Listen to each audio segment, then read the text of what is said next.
Seguimos la lectura del Mahabharata. Capítulo 4 de la primera parte, titulado Duryodhana inicia sus malvados planes.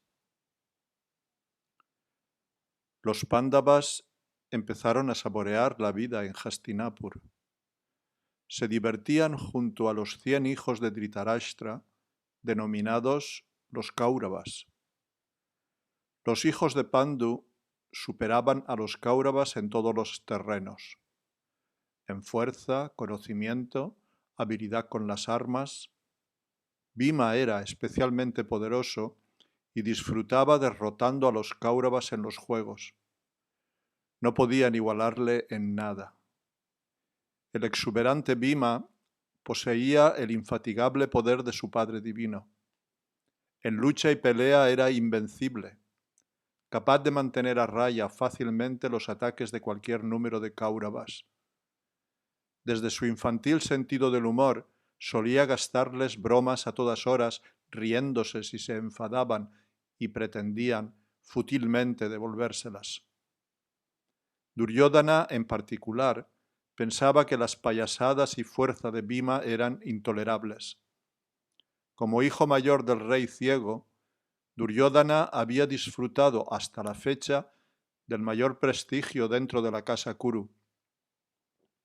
Los mayores Kuru lo criaron y educaron cuidadosamente en artes marciales, considerándolo el futuro emperador del mundo. Conscientes de los presagios percibidos el día de su nacimiento, los mayores ponían un cuidado especial en inculcarle códigos morales.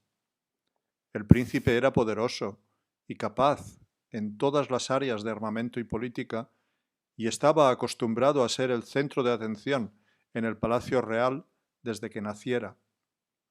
Sin embargo, cuando llegaron los Pándavas, todo aquello cambió.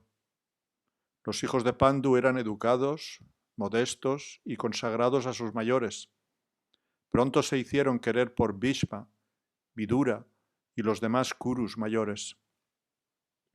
Su conducta era un cambio positivo en comparación a Duryodhana y sus hermanos, que a menudo solían mostrarse egoístas y muy arrogantes. Duryodhana tuvo envidia enseguida de sus 5 primos. Dicha envidia se acrecentaba como un fuego alimentado con combustible cada vez que era testigo de las bromas de Bhima. Tras un día de humillaciones a manos de Bhima, Duryodhana concluyó que ya no podía más. Habló con Dushasana, el segundo de los 100 Kauravas. Querido hermano, este Bhima es una espina constante que no nos da tregua. Nos desafía a los 100 al mismo tiempo y nos hace volar como briznas de hierba. No lo podemos superar en nada. Incluso cuando se trata de comer nos humilla, engullendo tanto como 20 de nosotros juntos. Hemos de hacer algo para frenar su orgullo. Los ojos de Duryodhana iban entrecerrándose a medida que hablaba. Sus intenciones eran crueles. El príncipe era proclive a obrar de manera malvada y su tío, Shakuni, que había decidido residir en Hastinapur, estimulaba esa tendencia. Aunque no había dado hasta la fecha muestras de sus verdaderos sentimientos, Shakuni, el príncipe de Gandhara, se había sentido muy ofendido con la decisión de Bhishma de casar a su hermana con el ciego Dhritarashtra en vez de con Pandu. Ahora buscaba venganza. Se implicaba en toda clase de intrigas palaciegas a fin de encontrar un modo de vengarse de Bhishma.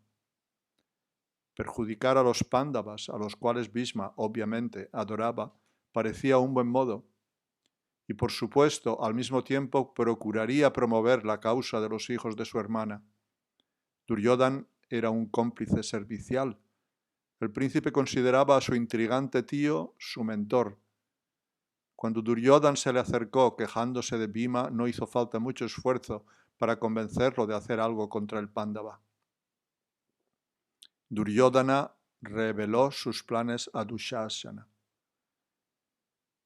Mañana invitaré a Bhima a un gran banquete envenenado. Cuando caiga inconsciente tras comer, ataré sus miembros y lo arrojaré al Ganges.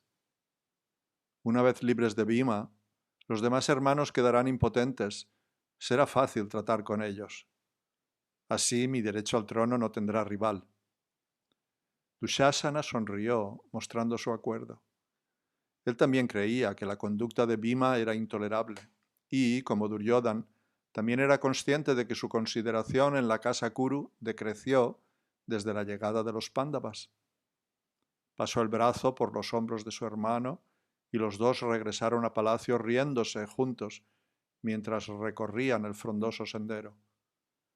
A la mañana siguiente, Duryodhan sugirió que todos los príncipes fueran al río a llevar a cabo algunos juegos acuáticos. Pronto montaron en sus resplandecientes cuadrigas que semejaban ciudades, cuyas grandes ruedas traqueteaban como truenos mientras avanzaban, levantando nubes de polvo. Al llegar a la orilla del río, los poderosos jóvenes desmontaron de sus vehículos, riendo y bromeando, y se adentraron en el amplio edificio de esparcimiento que Dhritarashtra había construido para ellos. La elegante mansión estaba hecha de mármol blanco y tenía 7 plantas. En su cubierta ondeaban estandartes multicolores sujetos por altos mástiles dorados. Había docenas de habitaciones con todo tipo de lujos. Cada habitación estaba elegantemente decorada con tapices, cuadros y muebles de marfil y coral con gemas incrustadas, cubiertos de cojines dorados. Había músicos y bailarinas reales dispuestos a entretener a los príncipes, y un centenar de guardaespaldas seleccionados por el rey permanecían alertas para protegerlos. Cuando entraron en la mansión, Duryodhana invitó a todo el mundo a disfrutar del festín que había dispuesto para ellos. Los condujo por la mansión hasta los jardines centrales. Los muchachos contemplaron con placer los grandes estanques repletos de lotos rojos y azules y rodeados de riberas cubiertas de suave hierba. Había cascadas de agua cristalina, cuyos sonidos tintineantes se mezclaban con el canto de pájaros exóticos de brillante colorido. El embriagador aroma de abundantes flores llenaba la atmósfera.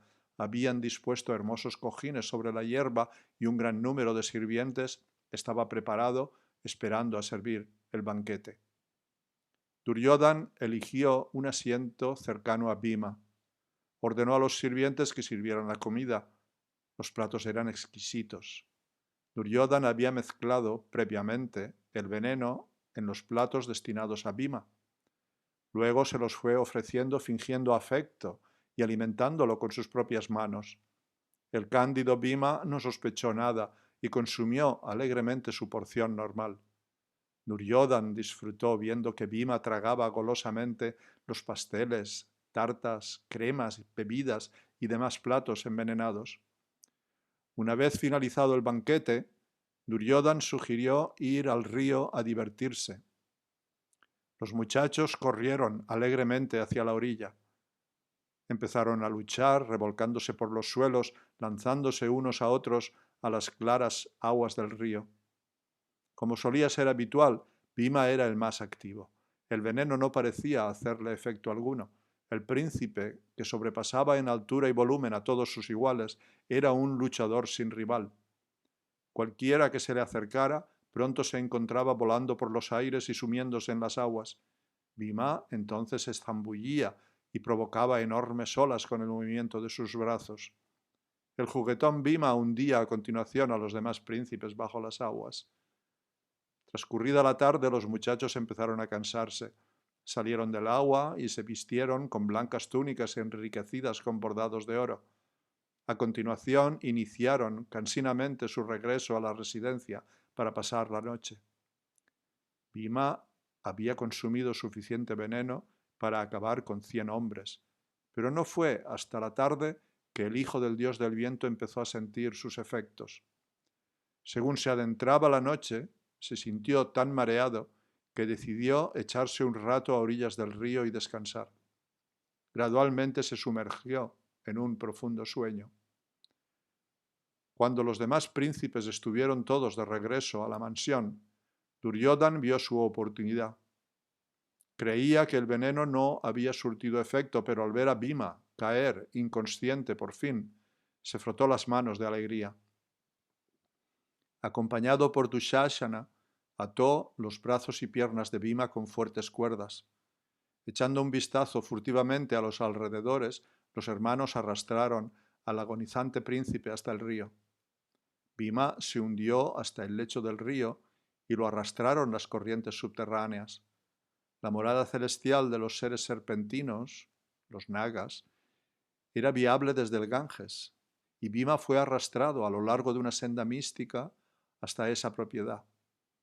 De inmediato los reptiles empezaron a morder al humano que había aparecido de repente entre ellos. Su virulento veneno actuó de antídoto del veneno vegetal que Duryodhana le administrara. Bhima se fue recuperando lentamente a medida que los efectos del veneno iban disipándose. Despertó en una orilla desconocida, rodeado de enormes serpientes revelando sus colmillos. Bhima rompió las cuerdas que ataban sus extremidades. Agarró las serpientes y las estrelló contra el suelo. Algunas fueron pisoteadas por sus pies, mientras a otras las lanzó lejos. Al ver que dejaba inconscientes a docenas de reptiles, los demás huyeron aterrorizados. Los nagas se dirigieron de inmediato a ver a su rey, Vasuki. Con voces asustadas expusieron: «Señor, entre nosotros cayó un humano atado con cuerdas. Quizá había sido envenenado, pues estaba inconsciente. Cuando lo mordimos, recobró el sentido y nos venció a todos. Ve a verlo enseguida». Vasuki adoptó una forma humana, se levantó de su enjollado trono y salió con donaire de su palacio. Arka, uno de los principales de entre los naga, lo acompañó. Arka estuvo viviendo tiempo atrás con los humanos.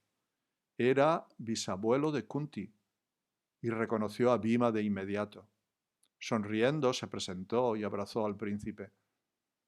Al enterarse, Vasuki mostró su alegría y le dijo a Arka: «¿Qué servicio podemos prestarle a este muchacho? Démosle abundancia de gemas y oro». Arka miró al poderoso Bhima y replicó: «Creo que a este príncipe le serviríamos mejor si le permitiésemos compartir nuestro rasa». Vasuki estuvo de acuerdo. Regresaron con Bhima al palacio y allí hizo que trajeran vasijas del delicioso rasa para él. Esta bebida se destilaba de unas hierbas celestiales y quien bebiera una sola de las vasijas quedaba dotado permanentemente con el vigor y la fuerza de 1000 elefantes. Los nagas colocaron ante Bhima un gran número de vasijas y le pidieron que bebiera. Bhima se sentó en dirección al este y, como siempre hacía antes de beber o comer, ofreció sus plegarias al Señor. Luego alzó uno de los grandes recipientes de rasa y se lo bebió de un solo trago. Los nagas observaron, asombrados y en silencio, cómo Bhima se bebió 8 vasijas del elixir divino, todas y cada una de ellas de una sola vez. Ni tan siquiera el más poderoso de entre ellos fue capaz nunca de tamaña proeza. Tras quedar Bhima satisfecho con el rasa, volvió a sentirse mareado. Vasuki le ofreció una gran cama con sábanas de seda y el príncipe se echó a dormir. Permaneció durmiendo durante 7 días, hasta que su cuerpo asimiló toda aquella cantidad de rasa. El 9º día se despertó, sintiéndose desmesuradamente fuerte. Los nagas le dijeron que el rasa le había dado la fuerza de 10.000 elefantes. A partir de ahora iba a ser invencible en combate. Vasuki le dijo a Bhima que se bañara en las cercanas aguas sagradas del Mandakini y que se vistiera después con las túnicas que el rey Naga le había traído. Luego debería regresar rápidamente a su hogar, pues sus conciudadanos estaban ansiosos al no saber nada de él. Tras bañarse y comer los alimentos celestiales que los naga le trajeron, Bhima, vestido de seda blanca y joyas de oro, fue conducido hasta el río. Los nagas se introdujeron con Bhima en las aguas y en unos segundos salieron cerca del lugar donde lo habían arrojado al río. Maravillado, Bhima corrió de regreso a Hastinapur. En la ciudad, previamente a todo esto, Kunti vio llegar a sus hijos sin Bhima. Los demás príncipes se mostraron sorprendidos de que no estuviera allí. Habían llegado a la conclusión de que se les había adelantado. Duryodhana y Dushashana fingieron preocupación, aunque secretamente se alegraron, convencidos de que Bhima estaba muerto. El siempre virtuoso Yudhishthir creía que todos eran tan honestos como él. Sin sospechar nada, le dijo a su madre: «Hemos buscado a Bhima por los jardines y la mansión durante un buen rato. Hemos ido al bosque y hemos gritado su nombre. Por último, llegamos a la conclusión de que había vuelto a Hastinapur». Yudhishthir se echó a llorar. Quizá alguien había matado a Bhima. Kunti compartió sus temores y volvió a pedirle que fuera a la mansión con sus hermanos a buscar al desaparecido Bhima. Cuando sus hijos partieron, convocó a Vidura y le expuso: «Oh inteligente sabio, temo por la seguridad de Bhima. No ha regresado con los demás». A menudo sorprendo una mirada malvada en los ojos de Duryodhana. Sé que rezuma maldad hacia Bhima. Quizá lo haya matado. Kunti esperaba que Vidura la tranquilizara. Sus palabras eran siempre muy consideradas y reconfortantes. Vidura no la decepcionó. Replicó: «No pienses eso, gentil dama. El gran Rishi Vyasadeva predijo que tus hijos vivirían muchos años. Sus predicciones siempre se cumplen. Lo mismo puede decirse de las de los dioses, que también predijeron un gran futuro a tus hijos». Aun así, Vidura recordó los presagios que rodearon el nacimiento de Duryodhana. Aconsejó a Kunti que se mantuviera en guardia. El infame príncipe podría intentar cualquier cosa. Durante 8 días, Kunti y sus hijos esperaron ansiosamente noticias de Bhima. Era casi intolerable. Y llegada la mañana del 9º día, lo vieron correr temprano hacia ellos, sus sedas blancas flotando al viento. Llegó directamente ante Kunti y se postró a sus pies. Sus lágrimas cayeron sin trabas cuando se inclinó para acariciarlo y bendecirlo. Al levantarse, cada uno de sus hermanos lo abrazó cálidamente. Agradeciendo al Señor su regreso sano y salvo, le preguntaron impacientemente dónde había estado. Bhima lo sabía todo acerca de las circunstancias que le habían llevado al río. Cuando se vio atado con cuerdas, sospechó del envidioso Duryodhana. Vashuki confirmó sus sospechas. El rey Naga era capaz de verlo todo gracias a su visión celestial. Bhima narró toda la historia a sus hermanos. Cómo había ido al reino Naga, donde le dieron a beber el rasa. Los hermanos pudieron comprender que, aunque los Kauravas habían planeado la muerte de Bhima de una u otra forma, debido a los planes de la providencia, el resultado fue sumamente afortunado. Yudhishthir quedó sorprendido al enterarse del antagonismo de sus primos. Reflexionó cuidadosamente en la situación. Si informaban a los mayores de lo ocurrido, se establecería una abierta enemistad entre los príncipes. Duryodhana trataría indudablemente de librarse de ellos lo más rápidamente posible, y la situación de los Pándava no estaba todavía consolidada. Su padre había muerto y Dhritarashtra era el rey. Él mimaba a Duryodhana y sus demás hijos, y era muy poco probable que se situara en contra de los suyos para proteger a sus sobrinos. Yudhishthir ordenó a sus hermanos que guardaran silencio. No comunicarían a nadie lo ocurrido. Sin embargo, Kunti confió en Vidura. Él la aconsejó seguir la sugerencia de Yudhishthir. Consecuentemente, los Pándavas no dijeron nada, pero a partir de aquel día se mantuvieron siempre vigilantes, siempre observando a los Kauravas, de manera especial a Duryodhana y Dushashana.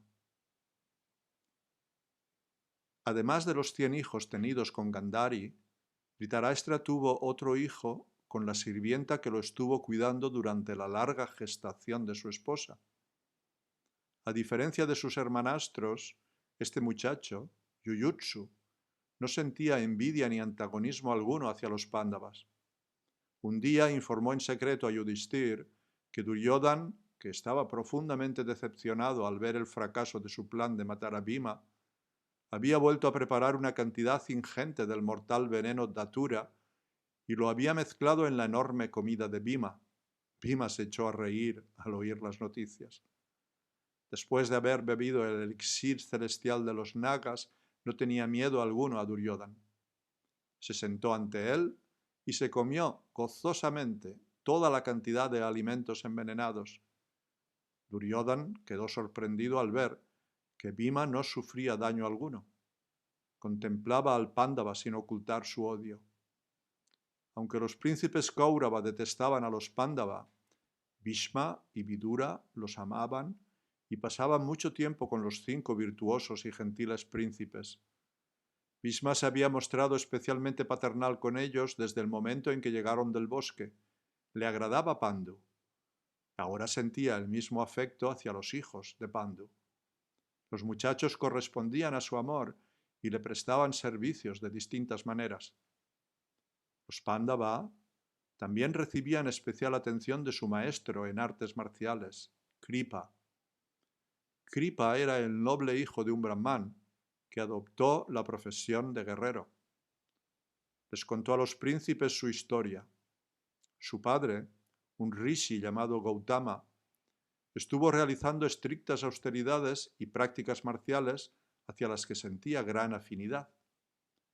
El ascetismo de Gautama y sus habilidades marciales eran tan grandes que el mismo Indra temió que el rishi llegara a superarle en poder y usurpara su posición en los cielos.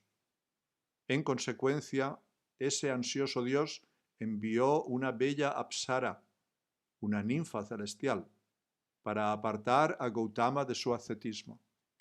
Cuando el rishi vio ante sí a la semidesnuda apsara, perdió el control de los sentidos y de su cuerpo fluyó el semen, que fue a caer sobre un matorral de brezo, y del mismo nacieron 2 hijos, un niño y una niña. Gautama escapó después de ver a la apsara, sin darse cuenta de que había producido milagrosamente 2 hijos. Tras su partida, algunos de los soldados del rey encontraron a los 2 niños y los llevaron a Hastinapur. Un tiempo después, Gautama, comprendiendo lo ocurrido gracias a sus poderes místicos, llegó a la ciudad y le explicó al rey lo sucedido. El rishi enseñó a su hijo todas sus habilidades marciales, y con el paso del tiempo, Kripa se convirtió en el maestro de armas de los príncipes. Bhishma estaba satisfecho con las enseñanzas de Kripa. Los muchachos cada vez eran más adeptos a las armas.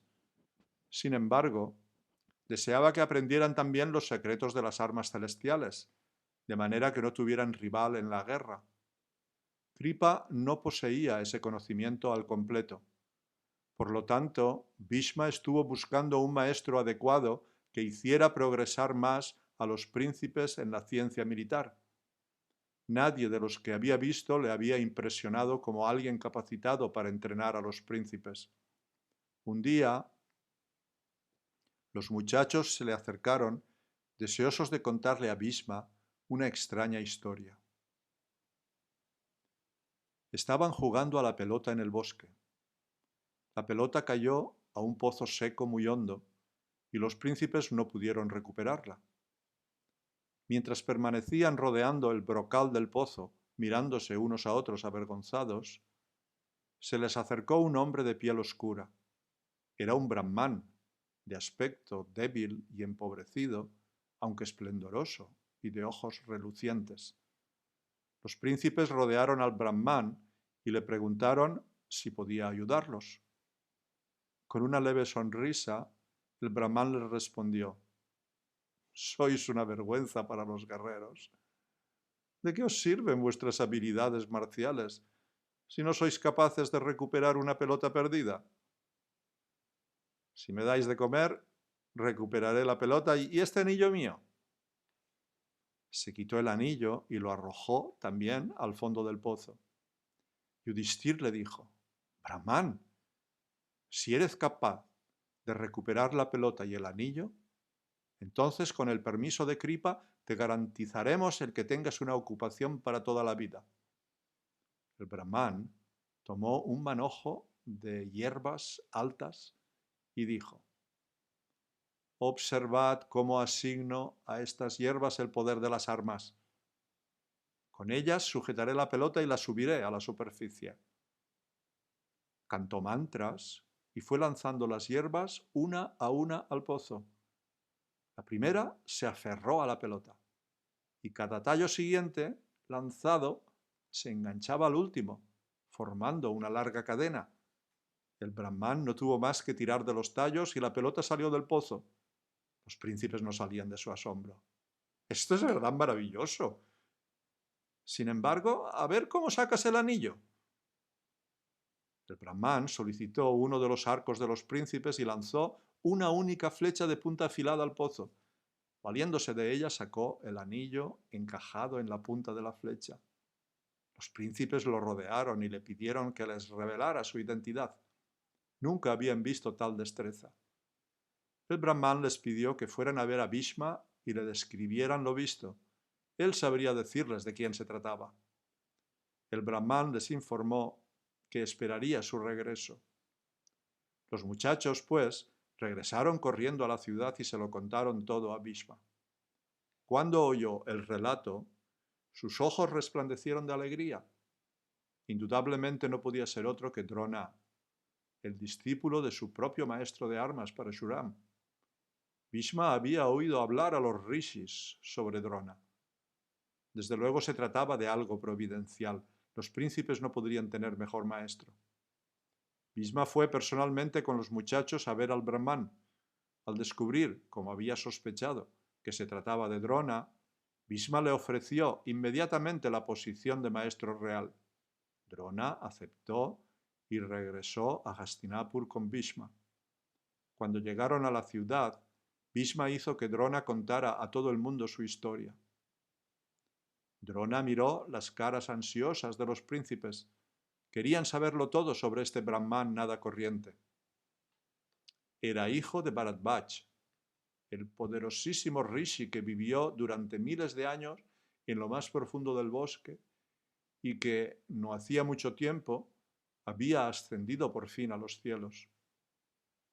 Aunque Brahman, Drona sentía inclinación hacia las artes marciales.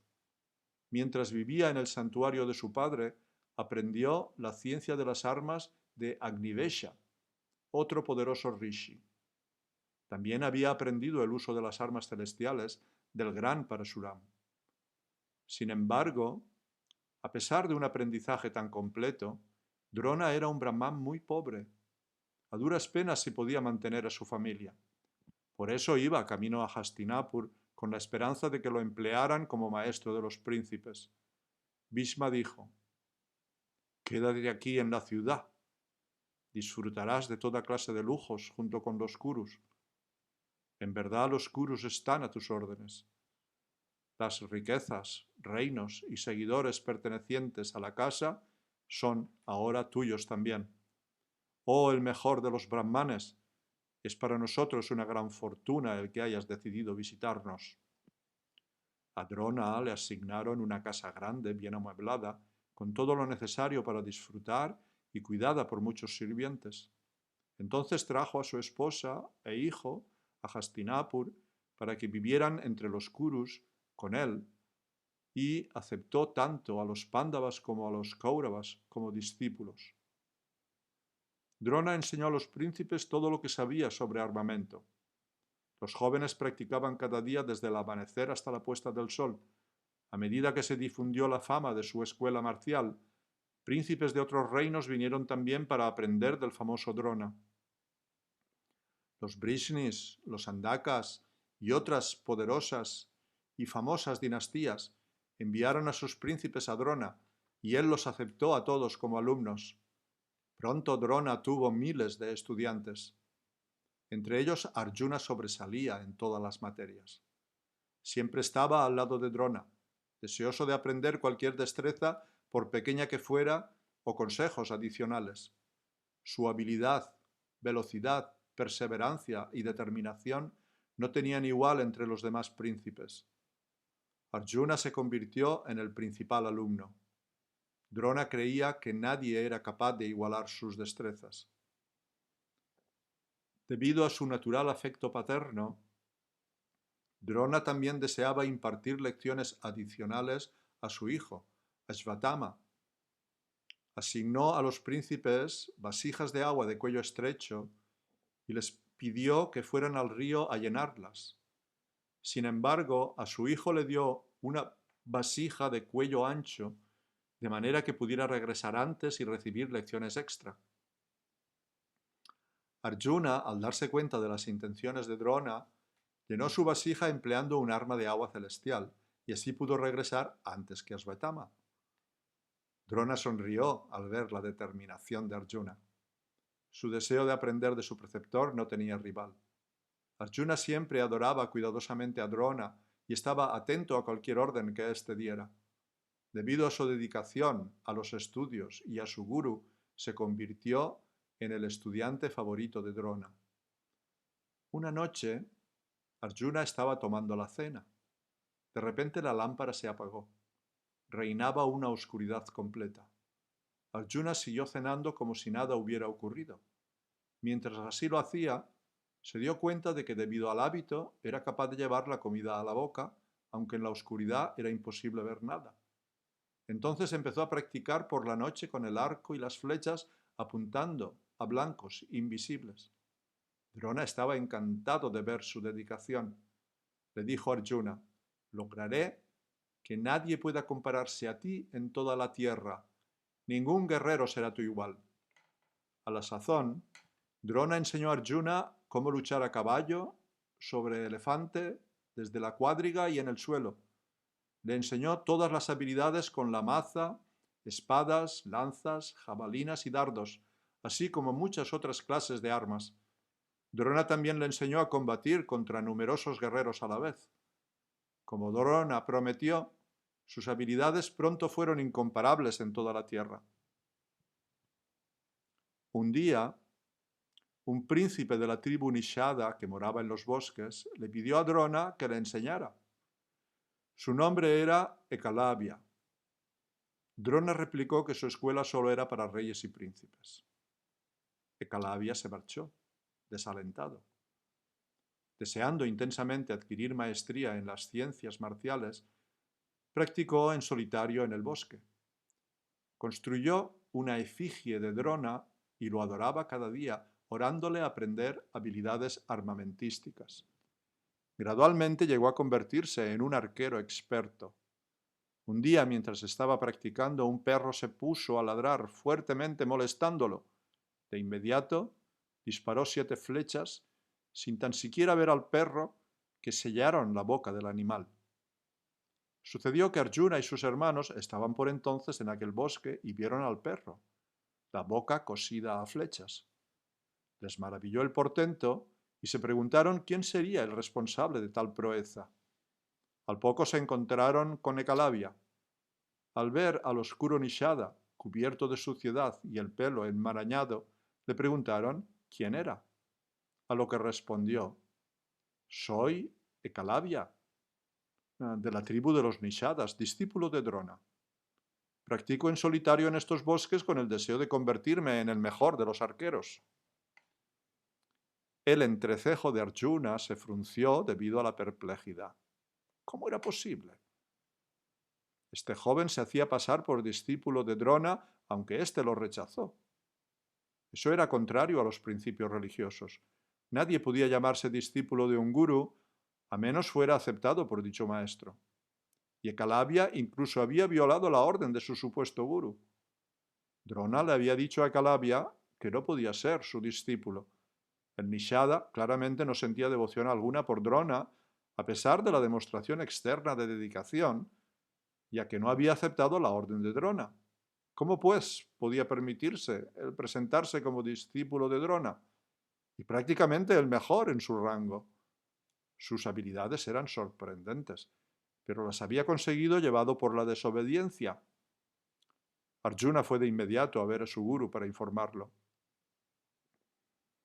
Tras inclinarse a los pies de Drona, Arjuna dijo: «Maestro, Acogiéndome en tu seno me dijiste que yo sería el mejor de todos tus estudiantes. Debido a tu gracia, la promesa se ha hecho realidad. Sin embargo, veo que tienes otro discípulo, el poderoso príncipe Nishada Ekalavya, cuyas destrezas se acercan a las mías. El guerrero practica en solitario en el bosque adorando tus pies santos. ¿Se ha vuelto mi igual? Drona se sintió inmediatamente molesto. Recordaba haber desdeñado a Ekalavya y podía entender las exigencias y ansiedad de Arjuna. Tras reflexionar unos momentos, respondió: Ven conmigo, hijo. Hoy comprobaremos qué clase de discípulo es este príncipe. Drona fue de inmediato con Arjuna al bosque. Cuando Ekalavya los vio acercarse, se postró y tocó los pies de Drona. Luego se puso de pie ante Drona con las palmas unidas, diciendo: Mi señor, soy tu discípulo. Ordéname, por favor, lo que desees. Drona contempló sorprendido a Ekalavya y a su propia efigie en las cercanías. Recordó el día en que el príncipe de los bosques lo había abordado y cómo lo rechazó. Drona estaba enfadado de que afirmara ser su estudiante. El preceptor Kuru nunca deseó impartir ninguna habilidad marcial a Ekalavya. Por lo general, los miembros de las castas inferiores reunidos en tribus carecían de las cualidades virtuosas de la realeza y no seguían la religión védica. Otorgar a un hombre de clase inferior un gran poder marcial podía resultar peligroso. A Drona le preocupaba especialmente Ekalavya, pues la tribu Nishada no cooperaba con el gobierno virtuoso de los Kuru. Drona nunca aceptaría en su escuela ningún príncipe que perteneciera a razas enemigas de los Kuru. Drona estuvo reflexionando por un tiempo. Su primera evaluación de Ekalavya fue obviamente correcta. El Nishada había demostrado carecer de virtud al presentarse falsamente como su discípulo.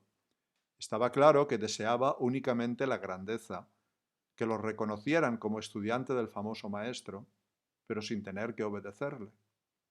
Sonriendo levemente, Drona le dijo al Nishada: Héroe, si realmente deseas ser mi discípulo, has de darme mis honorarios, el regalo tradicional del Dakshin. El discípulo ha de estar preparado para entregar lo que sea a su guru. En consecuencia, te pido que me entregues tu pulgar derecho. Drona era consciente de que eso era pedir demasiado a Ekalavya. La pérdida del pulgar menoscabaría su destreza como arquero, pero si quería que lo conocieran como discípulo de Drona, no rehusaría. El Drona también quería demostrar que no se satisface al maestro y se obtiene la perfección por medios deshonestos. Al pedirle a Ekalavya su pulgar, también eliminaba cualquier amenaza que él o los suyos pudieran suponer para los Kurus. Drona miraba expectante al príncipe Nishada. Ekalavya, sin dudarlo, sacó su cuchillo de caza.